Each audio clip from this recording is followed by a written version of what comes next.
Any questions about the homework? Was it fun? Yes, Joe. 4-7? Whoa, got there fast.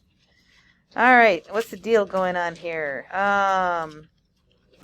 So the one thing I didn't show, but it'll be easy to put it in there. So the derivative of the bottom would be 3, but we have a 5. Now you can imagine putting the 5 outside instead, because that's just like a constant you can factor out. And then we want the derivative of the bottom, which is 3, to be in the top. So I can put that in the top and then divide it out to balance it out. And so that 5/3 is where this 5/3 comes in. And then once you have the derivative of the bottom in the top, you can just say it's natural log of the bottom. So does it make sense from there? Yeah. Any other questions? By the way, all of this you could also use substitution, but you can see it's just so much easier to just write the 3 in there and divide the 3. So that's why I teach it that way. Let's write. Yes, Kenny? 17. So this one we had to divide. And back when I actually did these solutions, I didn't know about Polynomial, so now I do. So I would have done the division that way. But it is improper. The degree of the top is bigger than the bottom, so the first thing you have to do is divide. And we cannot use synthetic division because the divisor is not linear. So we have to do either long division or Polynomial, whichever one you know. Now this is the long division. I can go through that in detail if we need to, because I know it's been a while and we didn't actually see an example of long division. But the idea is once you do long division, then this up here is your quotient. So actually here, let me highlight. So the x squared minus 2, that's where that comes in. And then your remainder, which just ends up being x because the 4 minus 4 cancels out. Your remainder then goes over the divisor. So that's how I set that up. So besides there maybe being questions about the whole long division process, any questions how I got the pieces in the integral? Yeah. I did it a slightly different way. There's only one way to do things in math. I'm just kidding. I'm sorry. How did you do it? I split it up into 2 fractions where one fraction was x to the 4th minus 4 over x squared plus 2, and then x over x squared plus 2. So you saw the difference of squares in there, and that works. That's a really nice way of seeing it. Yeah. And then once we do that, then if we look at the integral, so the derivative, the first part, the yellow part, that's easy to integrate because you're just using power rule. But then over here, the derivative of the bottom would be 2x. We only have an x, so let's put a 2 in there, but divide it out. Zoom in so we see it. And so that's where the 1/2 comes in. This is always positive, that's why I left the absolute value off. And that's how you get the answer then. So now, does anybody have any questions? Does anybody want me to walk through the long division in any detail? Yeah, you want me to do it? Or not long division, but Polynomial. Let me, well, I don't know if I can do this because it's not in here. Let me try something. Oh, take screenshot, that works. Okay, just so I have it. Let me go to a blank page here. Oh, that'll be enough room. Okay, Polynomial. Ignore the D. That just got snagged. Okay, if we wanted to do Polynomial on this, let me sit down for this. So you have to think about the boxes first of all, and how, like what size boxes you need. So this is a 4th degree being divided by a 2nd degree. So what's the result going to be? What degree?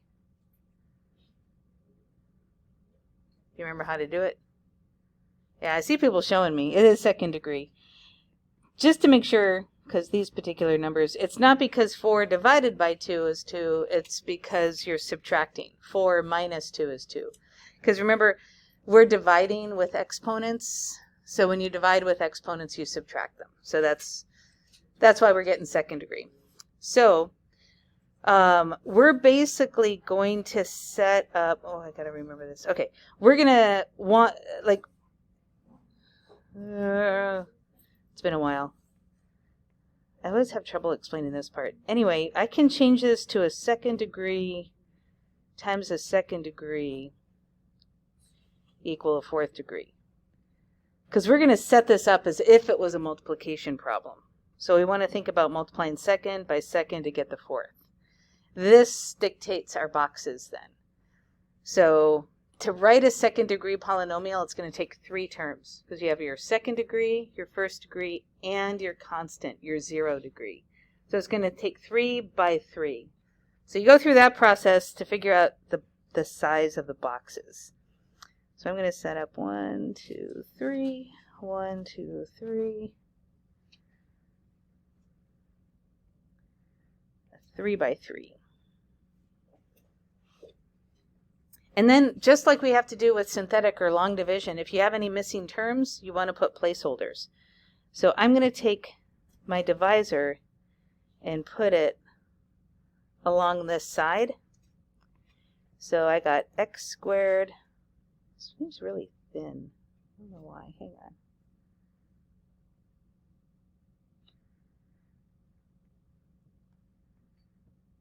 That seems better. X squared 0x positive 2. So I want to have that placeholder. And so now, remember, when we have this times this, and here actually what we're going for is this part on the top is going to be my quotient. But I should be getting the dividend inside. So this fourth degree polynomial here is what should be inside the boxes. So we're starting off with x to the 4th power. That goes in the first box, x to the 4th. And then, now it's like a puzzle. Now it's almost sort of Sudoku-ish. Anyway, that's why they call it Polydoku. But what do you multiply by x squared to get x to the 4th? That would be x squared. And then we can multiply by the other boxes. 0x cubed, 2x squared. Now we use the fact that this quotient has to be inside these boxes. And we also use the fact that like terms are going to show up in the diagonals. So 0x cubed plus something has to be equal to my x cubed up here. Well, there is no x cubed term here, so it's 0x cubed in the dividend. So I actually need another 0x cubed here. And I always get myself screwed up if I don't go through this process. I know it's like, well, it's just zeros. I still need to do it, so I'm going to do it. I'll put zeros all the way down. Then in this big diagonal, oh, see, and I already screwed myself up. That's x squared, and that's x. Because 0x times 0x is 0x squared. You can see my like terms here. Here's all my x squareds. Has to be equal to the x squared term here, which again is 0x squared. So to make this diagonal add up to 0x squared, I need a negative 2x squared, which means that's negative 2, which means that's 0x, and that's negative 4. Then here, notice I'm going outside the box. Go outside the box for one column, because this is actually where your remainder is going to go. So I have 0x so far, but it needs to add up to 1x. So I have a remainder of x. And then my constant, I have a negative 4, but that's already good. So you can put a 0 here or just leave it blank. But there's your remainder. And then there's your answer. It is x squared minus 2, the part on top. And then we have our remainder over our divisor. And there's Polydoku. And you can see, once I learned Polydoku, this is the way I now teach it to my students. This is so much better than that long division. I mean, look at the work here. There's not much work. Isn't it beautiful? And it also keeps it organized. If you ever learned long division, I don't know where that problem was. If you ever learned long division, you can see that this is really easy to get lost in your work. It's kind of a nightmare. Polydoku's freaking brilliant, man. Freaking brilliant. It's beautiful. Anyway, that's it. A little gem from CPM. Oh, look, I'm a poet and I didn't know it. Trying to get something out of you guys. Godzilla. All right. Any questions? Any other questions on the homework?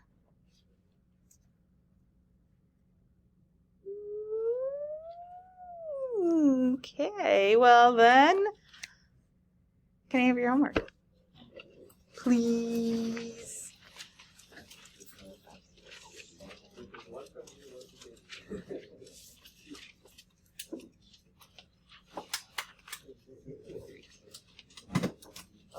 Let me pause the video because we're going to take the reality check. Now we're recording. Sorry, you people online. You missed the excitement of number 1 and 2. You'll never know the answers to 1 and 2 now. I'll scroll back. Anybody want more time? I know number 3 is weird. I'll tell you what. I'm going to freeze it for people here. I can do this. So people here that are writing it down, but then I'm going to scroll, and for the recording, they actually see 1 and 2. I can do something different with the recording than I do with you guys. Oh my goodness. How sneaky is that?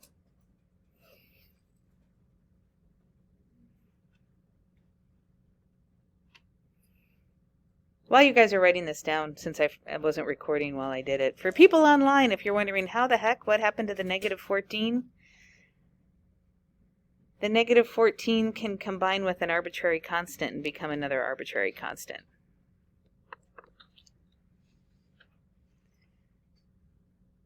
Are the reality checks a little better now that they seem lower stress? No. Sorry. I see mixed signals.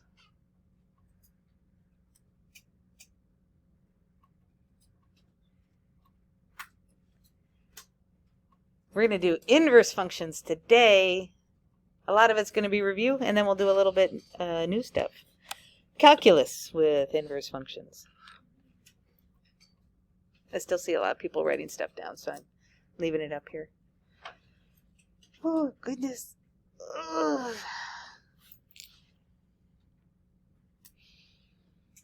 Anybody going to the wrestling meet tomorrow? I'll be there. Avery will be there? He did not get sick from this weekend? No. That's good. I'm still in awe that wrestling is happening right now.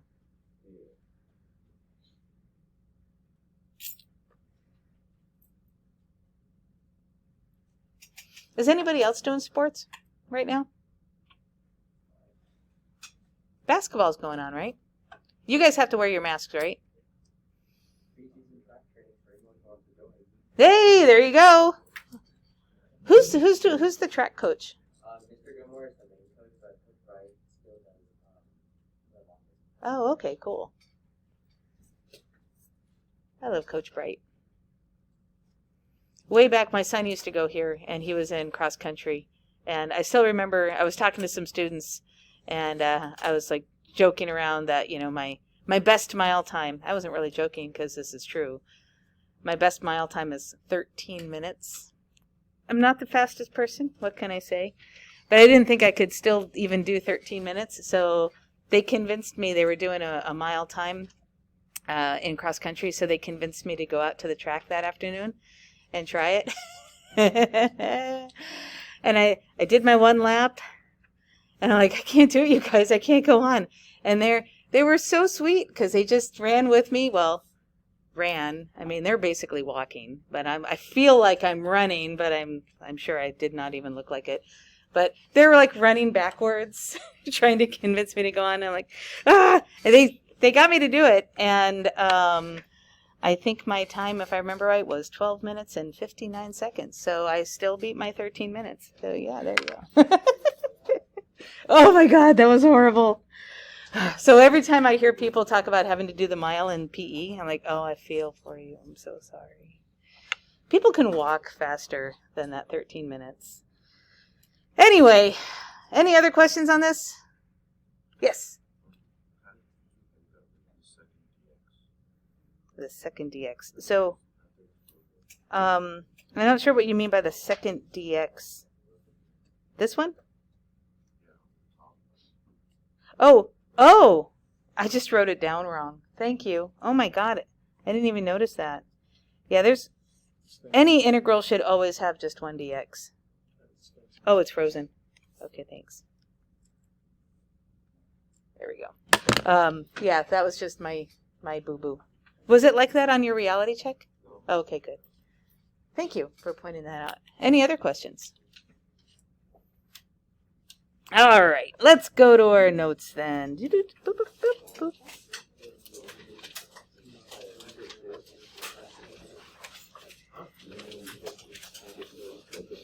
Oh, now that's too big.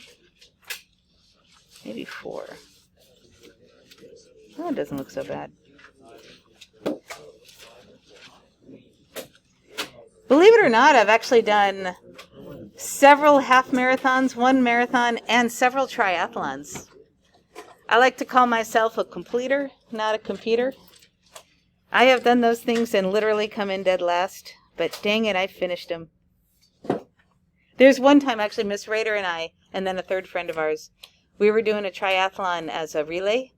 So, out of the 3 of us, I was best in the water, Miss Rader's best running, and then our friend was best on the bike. It like worked out perfect. So we did a triathlon together. Now Miss Rader, the run is always the last thing in a triathlon, and so we were like, all 3 of us were like, yeah, you know what? When Stacy comes, we're all gonna cross the finish line together. And so we see her coming. Now I'm not a very competitive person, but those 2 are, and so the plan was to run across the finish line together. So we see her coming, we join with her. So there's the 3 of us. I mean, the finish line isn't that far away. It's maybe like, I don't know, 10, 15 seconds away. I don't know which one of them started it, but apparently one of them got a little ahead of the other. So then the other one had to get just a little bit ahead of them. And then, so they keep doing this little thing. And that makes them go faster and faster and faster. And then I can't keep up with them. And there's a guy on top of the finish line taking, the photos. So he sees the 3 of us. Somewhere out there's actually a series of photos where you see the 3 of us together, and then you see them get further and further away from me. And at one point, I am full airborne, trying my best to run as fast as I can to catch up with them. I finished a few seconds after them. So, yeah. Oh, Miss Rader. I love Miss Rader. Okay, inverse functions. Let's remind ourselves what we know about inverse functions from before. Because some of your homework, actually, your homework tonight is kind of a mixture of a review of the natural log stuff we've been doing, derivatives and integrals, so you can still practice those. And then, I just lost my train of thought. Oh, and then it's review of inverse functions that you already know. And then there'll be some of the new stuff at the end. So, a lot of it's going to be reviewed tonight. What do you guys know about inverse functions? What do you remember? What is an inverse function?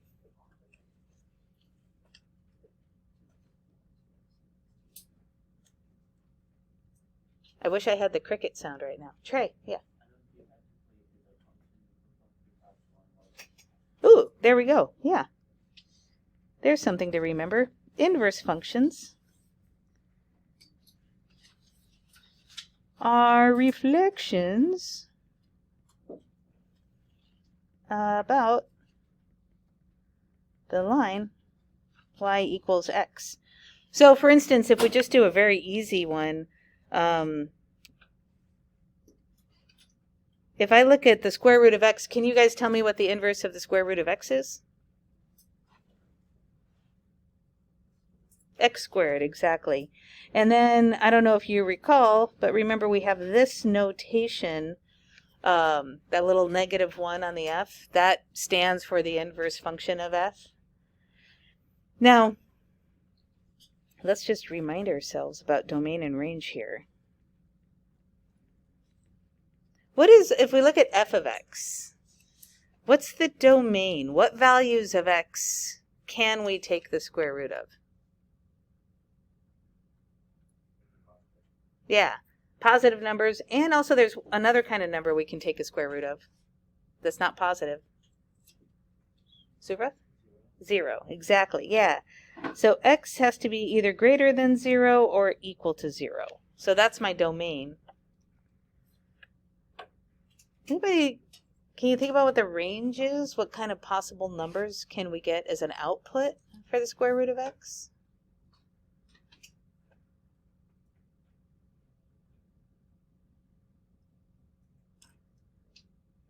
Well, if we can't see it, let's draw a graph of it then. Whoop.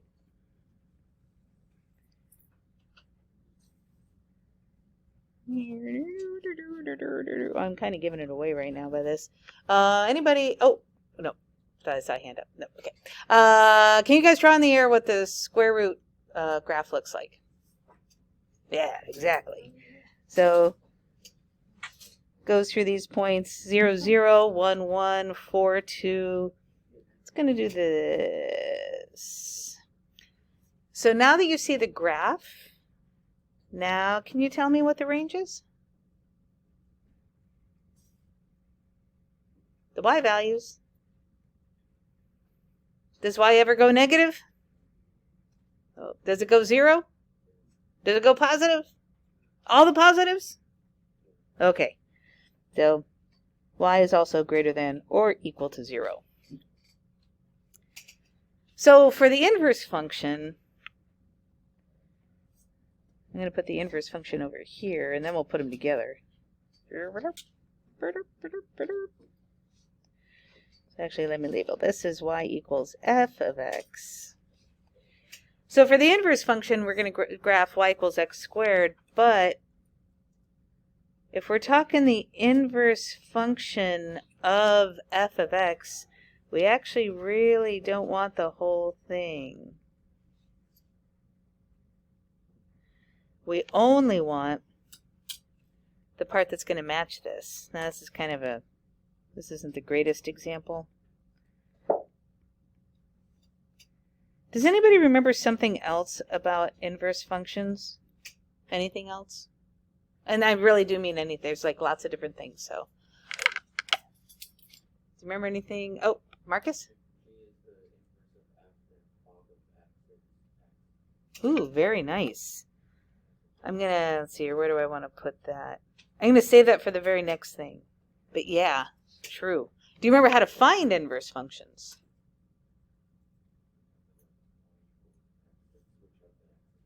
Exactly. Switch x and y. And so for that, they happen to be basically the same thing right now, all non-negatives. But if the domain of a function is greater than or equal to 0, then the range of the inverse is also greater than or equal to 0. We just have to change the x to a y. And then likewise, the range of the inverse becomes the domain for, sorry, the range of the function becomes the domain of the inverse. Again, they switch roles. So my point is, if we're actually going to represent the inverse function for the square root of x, we actually only want to draw this part, where x and y are both greater than or equal to 0, because that matches. So sometimes you have to put domain restrictions. So the inverse is x squared as long as x is greater than or equal to 0. And to kind of continue with this idea of reflections, let me just put a little graph down here. Boop, and boop. So the square root of x, that was 1, 2, 3, 4. That was this guy right here. This is y equals the square root of x. But then this guy is y equals x squared. And sure enough, it's like magic. If I were to draw the line y equals x, you can see that those two graphs are reflections in the line y equals x. So if you're ever going to find an inverse graphically, you can just reflect it about the line y equals x. But again, the x and the y coordinate just switch places. The first 2 points aren't very interesting. The first point's at 0, 0. So you switch x and y and you're still 0, 0. That's why this point is on both curves. 1, 1. You switch 1, 1. You're still at 1, 1. That point is also on both curves. But this point right here, at 4, 2, you switch the x and the y coordinate, and you're at 2, 4. And it still reflects about the line y equals x. So it's like all these pieces fit together. So here's one thing to remember. We kind of got a couple things. X and y switch places, and we have reflections about the line y equals x. Any questions about that? Because now I'm going to get to the part that Marcus brought up. All right. So then, come back here. To verify inverses,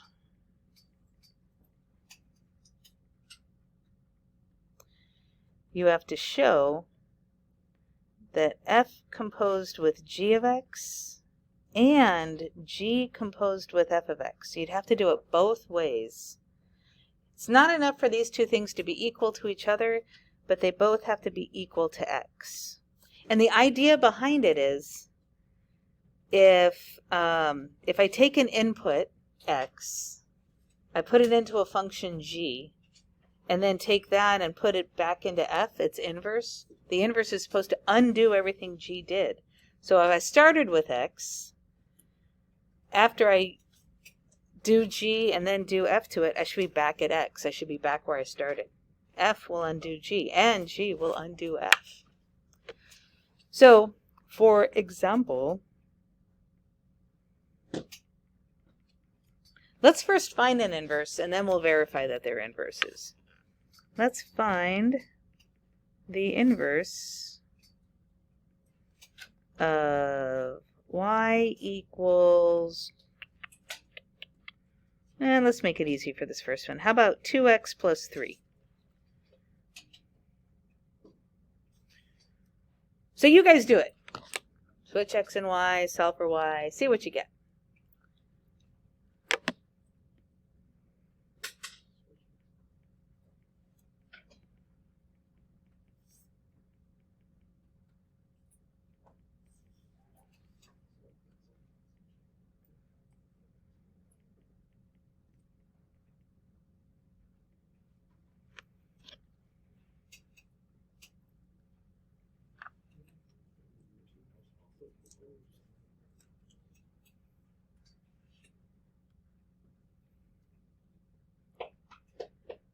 Anybody have the answer? I know you guys do. Trey! Hey, that's what I got. Yay! So there we go. Now, if I didn't start with the f of x notation, I can't really use that f inverse notation. That doesn't really make any sense to use it. One thing I do want to point out, remember how in math, when you're showing your work, the next line should always be equivalent to what you had above? If I erase this word inverse, this line, when I switch x and y, is not equivalent to the line above. So anytime, what you really should do, anytime that your next line is not going to be equivalent to the line above, you need to let the reader know what you did. So all you need to do is just put that word inverse. And now we know the inverse is this. Oh, okay. Got it. Now I know what they're doing. Anyway, we got that. Let's verify that these actually are inverses of each other. So, example, show that, I'm going to go ahead and use the notation now that f of x equals 2x plus 3 and g of x equals x minus 3 over 2 are inverses of each other. So you'll have some problems like this. I may or may not put something like this on our celebration. Who knows? If I do, though, then I want to see you show me that f of g of x is equal to g of f of x, which is equal to x. Work out that whole dang thing, which isn't that bad. So then we work it out. We're going to put g into f. So I put g in place of x. And then I'm going to put f into g. So I'm going to put f in place of x. And don't leave off that equals x. That's one thing that I see some students do. So we don't know that these are equal to each other yet. I'll put a question mark. You don't have to do the question mark. I'll just do it. On the left-hand side, though, we see the 2's cancel out. So we have x minus 3 plus 3. On the right-hand side, we see the 3's cancel out. So we have 2x over 2. Could they both be equal to x? Why, yes. They are. And the crowd goes wild. So f and g are inverses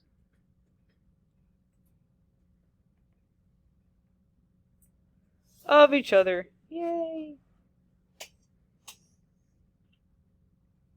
Any questions about that? Oh my god, you guys look really excited. This is the most excited I've ever seen you. That was sarcasm. I don't know if you caught that, so I just thought I'd let you know. All right, any other questions on that? Let me look at my little laundry list. We did conceptually inverse. Wait, we got that. Yeah. All right, one more idea with inverses. So let's talk about one-to-one functions. Do you remember what remember what one-to-one functions are? Trey? Yeah, very nice. There's different ways of looking at it. So one way is exactly what Trey said. A one-to-one function. Now I'm already calling it a function. That implies that it's already passed the vertical line test. So one-to-one function passes, I can't spell, the horizontal line test. What is that?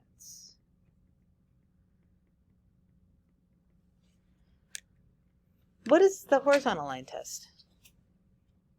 Or, yeah, Joshua. It's just like 1x for every y. Yeah, that's a really nice way of putting it. 1x for every y. So let's actually go back to these guys. We have graphs of functions or inverses already. So this original one, the square root, this has an inverse function. It's one-to-one because it passes the horizontal line test. So let's actually go back to the vertical line test. Remember, the vertical line test means everywhere you draw a vertical line, it will never cross more than once. That's passing the vertical line test. So the horizontal line test is very similar. You just draw a horizontal line test. No matter where you draw the horizontal line, it will never cross more than once. So the square root function is one-to-one. If we look at the squared function, and imagine we had the whole thing, including the dotted line part, does this pass the horizontal line test? Exactly, it will not. I can draw a horizontal line test in many places that's going to cross more than once. So the squared function is not one-to-one. And that means that its inverse, if we did not put this domain restriction on there, its inverse would not be a function. If I had the whole entire squared function, both sides of the parabola, then its inverse would actually look like this, and it wouldn't be a function. We can say it has an inverse, it just doesn't have an inverse function. So one-to-one functions pass the horizontal line test. That also, we can say that, here actually let me make a bulleted list. So one-to-one functions, they pass the horizontal line test. One-to-one functions also, for every x, for every input, there is one output, one y, and for every y, there is one x. Goes both ways. One-to-one functions also, if you think about it, one-to-one functions can't both increase and decrease. Because as soon as you go increasing to decreasing, it's going to fail the horizontal line test. Or likewise, they can't decrease and then increase, because again, they'd fail that horizontal line test. So another thing about one-to-one functions is we say that they are monotonic. So here's a new word probably for you. Monotonic, which means always increasing or always decreasing. Your homework will use this vocabulary word. And now going to calculus. Oh my god, I forgot the name of this class. How do you determine if a function is increasing or decreasing using calculus? The derivative, right? If the derivative is positive, the function is increasing. If the derivative is negative, then it's always decreasing. So basically, the derivative never changes signs. So you can use the first derivative to determine if a function is always increasing or decreasing. So sometimes it's not always obvious.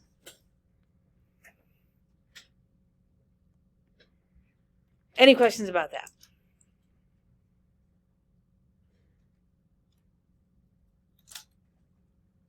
Okay. Alrighty. So let's talk about some calculus now. Let's do derivatives of inverse functions.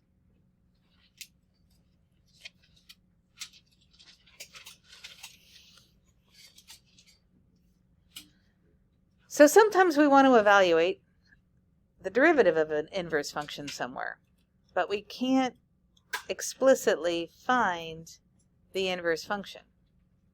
So for instance, let's look at this problem here. Example.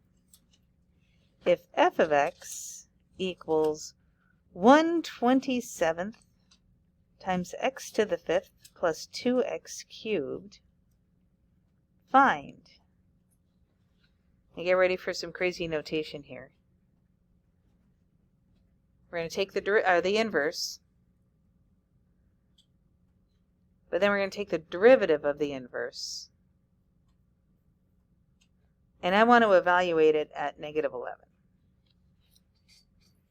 So the derivative of the inverse, and that's how you would write it. I mean, the idea behind this should be easy. All right, so we find the inverse, use our derivative rules to find the derivative, and then evaluate. Easy peasy lemon squeezy. Except how do we find the inverse of this guy? I mean, we can switch x and y. That part's easy enough. Can you solve this then for y? Don't write this down because I'm going to erase it. But, you know, we know the inverse. Switch x and y,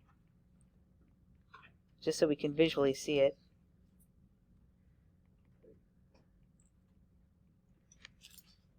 Can you solve this guy for y? Me neither. I don't even know if you can solve that for y. Sometimes it's impossible to solve a function for y. But somehow we have to find the derivative and evaluate. Now there are a couple of ways of doing this. We're going to look at one way today. So we are going to answer this question without ever finding the inverse. What? How can this be possible? Calculus. Let's actually come up with an equation here first. And the equation is pretty easy to derive. So, oh, I can't spell if f and g are inverses,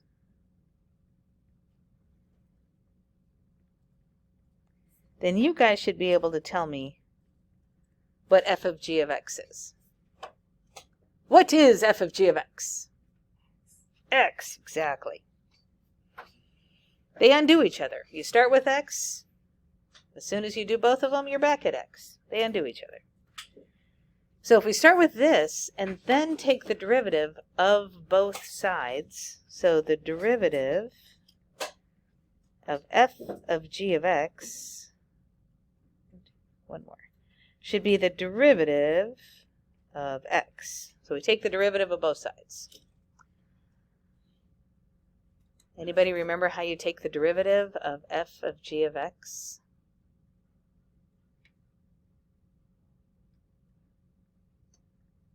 I'll remind you with two words that might help.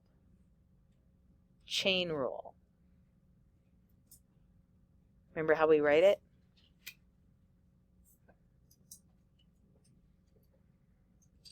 The derivative of the outside function, f prime, evaluated at the inside. So we keep the g of x the same, but then multiply by the derivative of the inside. So that's just chain rule right there. Okay, here's probably the hardest question I'm going to ask you guys all day. What's the derivative of x? 1. Oh, I thought it was going to take a lot longer to figure that out. Good job, guys. Good job. And then I'm just going to divide to get g prime of x by itself. So this is our very important formula. So important, I'm going to put it in a cloud right now. So if you remember how to derive it, it's very easy to derive. But this is the formula that we're going to use. If you want to evaluate the derivative of an inverse function, just put 1 over the derivative of the original evaluated at the inverse. Wait a minute, I thought, wait, show in here, you just said you were going to be able to do this problem without finding the inverse. But somehow we got g of x. Isn't that still the inverse? What the heck? Trust me, it's going to work. You got to watch out for teachers that talk about themselves in the third person, though. They're not okay. All right. Any questions where this formula came from, like how we got it? Because let's see how we actually use it now. Okie dokie. We are trying to find the derivative of the inverse evaluated at -11. I'm basically going to take this and let x equal -11. Well, let's start looking at this. So for our problem,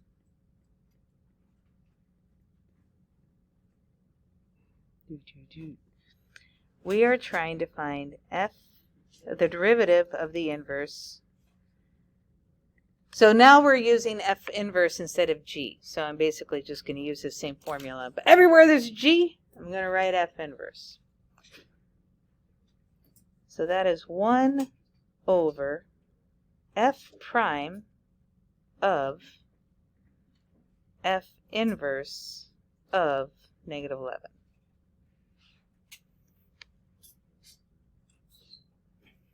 So I've just replaced the g's with f inverse to match this problem, and I'm also plugging in the -11. And then we're going to start working from the inside out.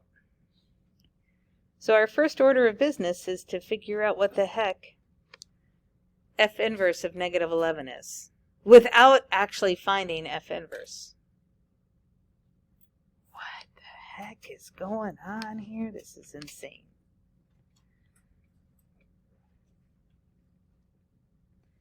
How can we find f inverse of negative 11 without finding f inverse of x?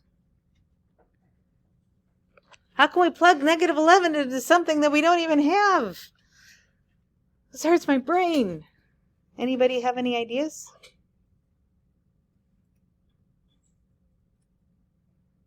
Charlie? Not a bad idea, because it does seem like inverses, but that unfortunately won't work. But we are going to use the idea of inverses and that x and y switch. Think about this. We're trying to find, we're trying to find the inverse of f evaluated at negative 11. And that will equal something. We just don't know what that something is.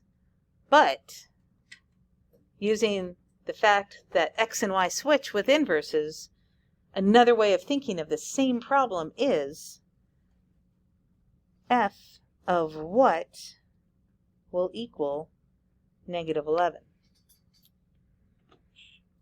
My output and input switch places with inverses. And we do have f. The problem gave us f. So we're going to try to figure out what do we plug in for x in the original function to get negative 11. And that should tell us what the inverse of f at negative 11 is, switching places. So that's what we're going to do. It's going to look like this. So remember, f of x, given in the original problem, it's off the screen now, but that was 1/27 times x to the 5th plus 2x cubed. We're going to try to find what value of x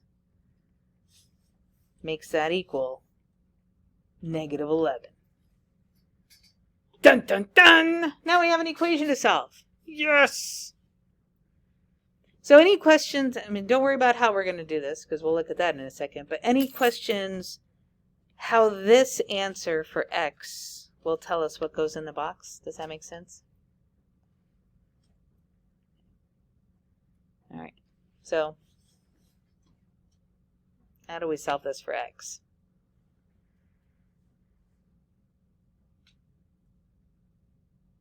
You got to go back to last year. Solving polynomial equations. Make one side equal 0. Use synthetic division to find any zeros of the polynomial. Yeah! Yes, Trey? Yeah, actually, before we start by adding 11, it doesn't really matter, but that 1/27 is kind of bugging me. Let's multiply both sides by 27.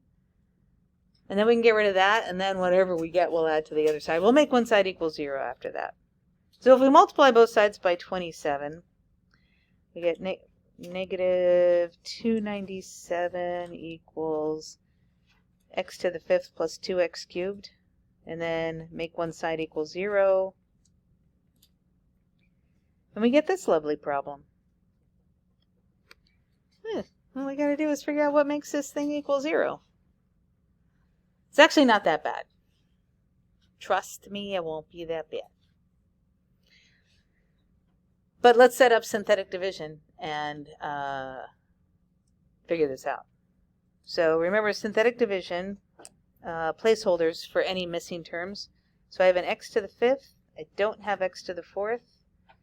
2x cubed, 0x squared, 0x plus 297. And we'll put our guess over there. Let me just space this out. Now let's think about this for a minute. Because this is why it really won't, it may seem like, holy crap, how are we going to figure this out? It's going to take forever. How many of you guys are thinking, holy crap, it's going to take forever? But it won't, if we remember some things. First of all of these coefficients, they're positive. If I put a positive number in here, there's no way I'm going to get a negative 297 eventually here to cancel out and get 0. Remember, that's what I'm looking for? So let's not even waste our time with positives, because we know that's not going to work. All right, let's go to negatives. Oops. It may be tempting to want to start with a negative 1, but we got to get to negative 297. I don't think the negative 1 is going to get us there fast enough. We could try it. Yeah, I don't think it's going to get us there fast enough. Negative 2, though, what do you guys think about negative 2? Trey?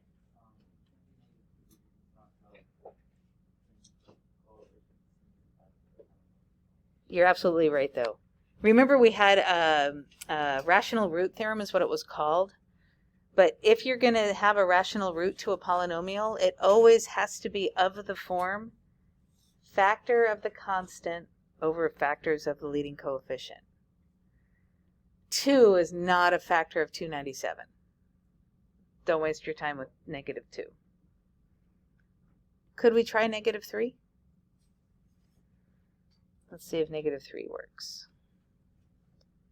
1 times negative 3, and then we add.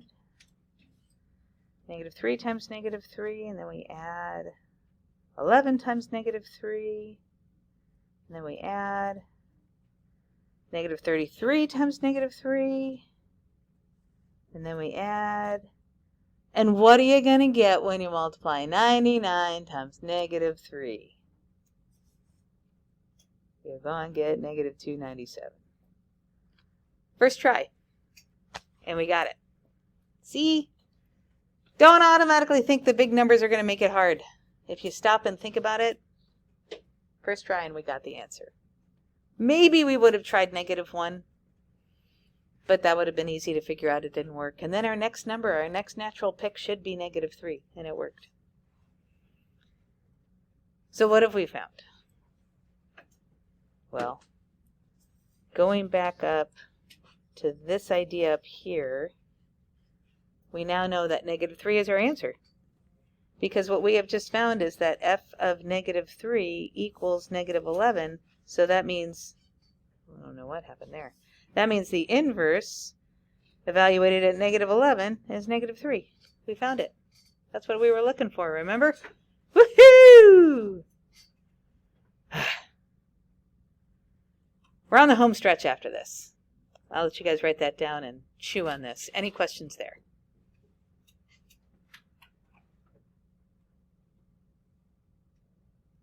Okay. What were we doing again? Oh yeah, we were evaluating this green part right here. We were trying to evaluate this formula. So,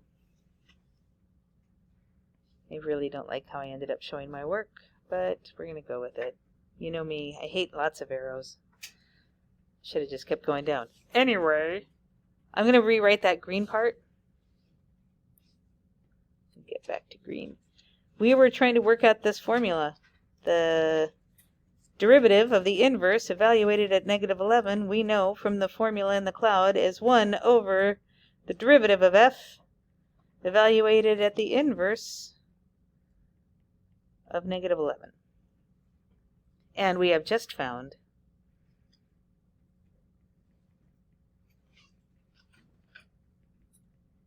that the inverse of negative 11 is negative 3. We just found this is equal to negative 3. Look at oh, and I need a derivative. Derivative of f at negative 3.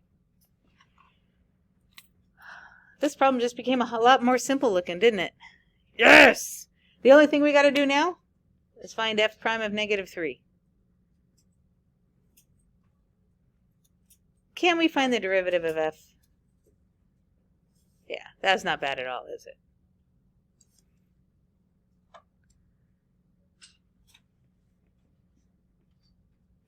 So remember f of x was 1/27 x to the 5th plus 2x cubed.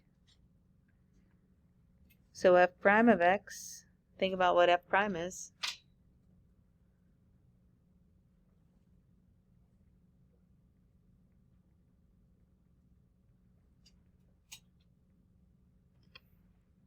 And you get that.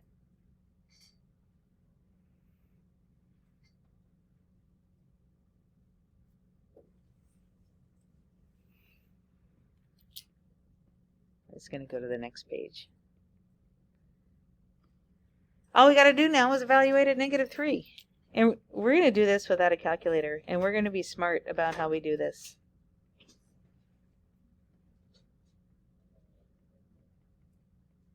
Oops, -3. Negative. Oh my goodness. Let me rewrite this. 5 times -3 to the 4th plus 6 times -3 squared. I mean, we could do -3 to the 4th power is 81 and then multiply by 5 and then do 6 times 9 and give 54 and then add those together and divide by 27. Or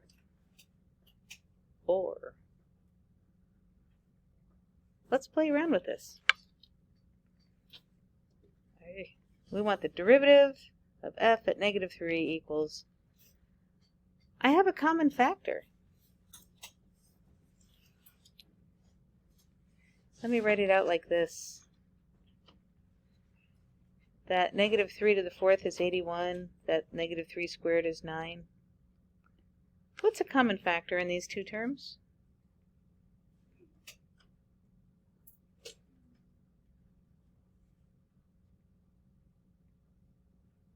Should be really obvious, staring you in the face. Yes, 3 is a common factor. What's a greatest common factor? Because there's something even bigger. Marcus? 27. Ooh, what do you think? Is there a 27 in both of them? Yeah. Because there's a 3 times 3 times 3 in there. We know that right from there. There's also a 3 times 3 times 3 in there. You could factor out a 27.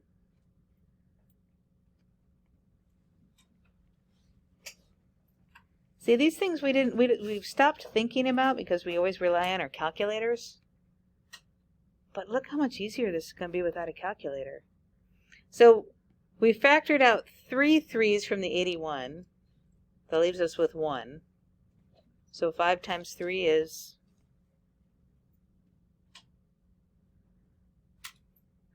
5 times 3? Yes, 15. Good job.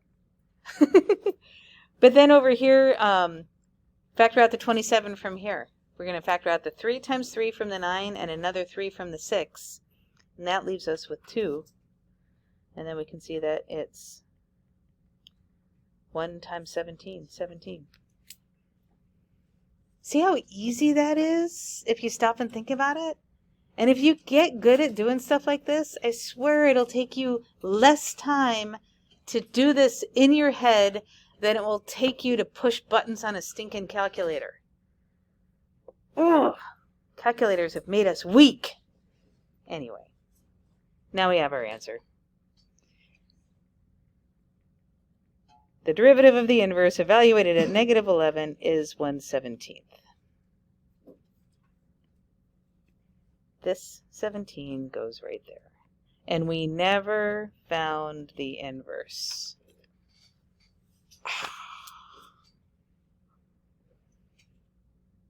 Any questions about that?